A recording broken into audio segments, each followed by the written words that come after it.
नमस्कार। आज हम भगवत गीता के सबसे शक्तिशाली और सच कहूं तो सबसे चौंकाने वाले श्लोकों में से एक को समझने की कोशिश करेंगे। ये एक ऐसा विचार है जो यकीनन सोचने पर मजबूर कर देगा। तो चलिए, बिना किसी भूमिका के सीधे उस मूल और हैरान कर देने वाले कथन पर आते हैं जिसे आज हमें समझना है। ये सीधे भगवत गीता के केंद्र से आता है। जी हाँ, बिल्कुल सही सुना। भगवान कृष्ण, जिन्हें हम प्रेम और करुणा का प्रतीक मानते हैं, वो खुद को महान संहारक बता रहे हैं, बस इसी एक पंक्ति में। इसी में हमारे इस पूरे विश्लेषण का रहस्य छिपा हुआ है। तो सबसे बड़ा सवाल तो यही उठता है कि आखिर क्यों कोई दिव्य शक्ति, एक मार्गदर्शक, खुद का वर्णन इस तरह से क्यों करेगा? यही वो सवाल है जो हमें एक अविश्वसनीय सफर पर लेकर जाएगा। देखिए, इस चौंकाने वाले बयान को समझने के लिए हमें पहले उस माहौल को समझना होगा जिसमें ये बात कही गई थी। तो चलिए चलते हैं सीधे युद्ध भूमि पर। महान योद्धा अर्जुन उस वक्त पूरी तरह से टूटे हुए हैं। सोचकर देखिए, वो अपने ही परिवार, अपने गुरुओं के खिलाफ हथियार उठाने की सोच से ही कांप रहे हैं। ये सिर्फ कोई बाहरी लड़ाई नहीं थी, ये उनके अंदर का एक बहुत गहरा संघर्ष था। कृष्ण की बातें सुनकर अर्जुन को ये एहसास हो जाता है कि उनका सारथी कोई मामूली इंसान नहीं है, और तभी वो एक बहुत हिम्मत भरा अनुरोध करते हैं। वो कृष्ण के असली ब्रह्मांडीय रूप को देखना चाहते हैं, और बस यही अनुरोध उस अविश्वसनीय दर्शन का दरवाजा खोल देता है। और अब हम उस दर्शन को एक एक करके समझेंगे जो अर्जुन ने देखा। ये एक शांत और सुंदर रूप से शुरू होकर एक बहुत ही भयानक रूप में बदल जाता है। तो सबसे पहले अर्जुन को एक जाना पहचाना और बहुत ही सुंदर रूप दिखाई देता है। ये भगवान विष्णु का 4 भुजाओं वाला रूप है, जिसे भारत में लाखों लोग पूजते हैं। ये शांत है, सुंदर है और तसल्ली देने वाला है। लेकिन ये शांति ज्यादा देर तक नहीं टिकती। अचानक ये परिचित रूप बदलने लगता है। ये फैलता है, विशाल होता जाता है, इतना विशाल कि अर्जुन की समझ से भी परे हो जाता है। अब जरा इन शब्दों पर गौर कीजिए। अर्जुन को अनगिनत मुंह और आंखें दिखाई दे रही हैं। ये अब कोई इंसानी रूप नहीं है, ये एक ब्रह्मांडीय शक्ति है जिसकी कोई सीमा नहीं, कोई अंत नहीं।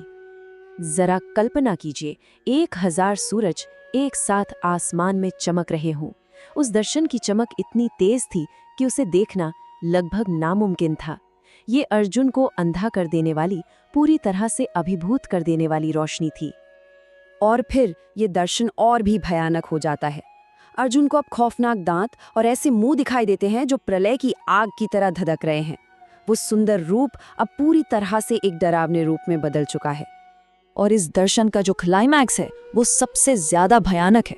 अर्जुन देखते हैं कि युद्ध भूमि पर मौजूद सारे योद्धा दोनों तरफ के उन भयानक मुंह में समाते जा रहे हैं, ठीक वैसे ही जैसे पतंगे खुद को आग में झोंक देते हैं। ये नियति का एक खौफनाक मंजर था। इस भयानक दर्शन को देखने के बाद सवाल उठता है कि आखिर इसका मतलब क्या है। तो अब हम इस नाटकीय दृश्य से इसके पीछे छिपे गहरे दर्शन की ओर बढ़ेंगे।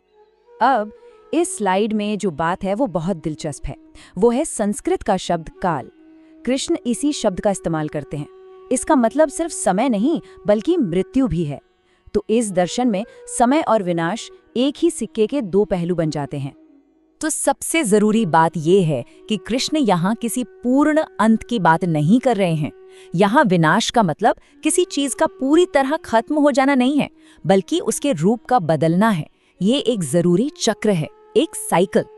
इसे समझने का सबसे अच्छा तरीका ये बीज का उदाहरण है।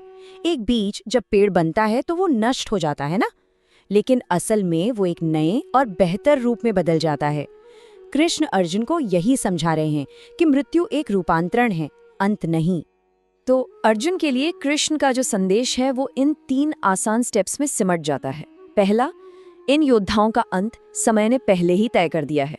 दूसरा, अर्जुन के लड़ने या न लड़ने से ये नतीजा नहीं बदलेगा।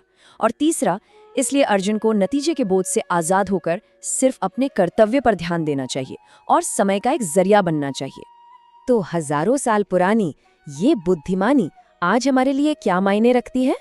चलिए देखते हैं कि हम इसे अपनी जिंदगी में कैसे लागू कर सकते हैं। तो आखिर हम इससे क्या सीख सकते हैं? देखिए, पहला और सबसे बड़ा सबक है बदलाव को अपनाना, क्योंकि ये तो प्रकृति का नियम है। असली शांति तभी मिलती है जब हम नतीजों की चिंता छोड़कर सिर्फ अपने काम पर, अपने फर्ज पर ध्यान देते हैं। जब हम समय के बहाव से लड़ने की कोशिश करते हैं तो सिर्फ दुख ही हाथ लगता है, और आखिर में उन चीजों से मोह छोड़ देना जो हमेशा हमारे साथ नहीं रह सकती, हमें आजाद करता है। और अंत में चलिए इस एक सवाल के साथ इस चर्चा को खत्म करते हैं। अगर इस दुनिया में सब कुछ, हर रिश्ता, हर चीज, यहाँ तक कि हमारा अपना शरीर भी अस्थायी है, तो फिर वो क्या है जो सच में मायने रखता है? इस पर सोचेगा जरूर।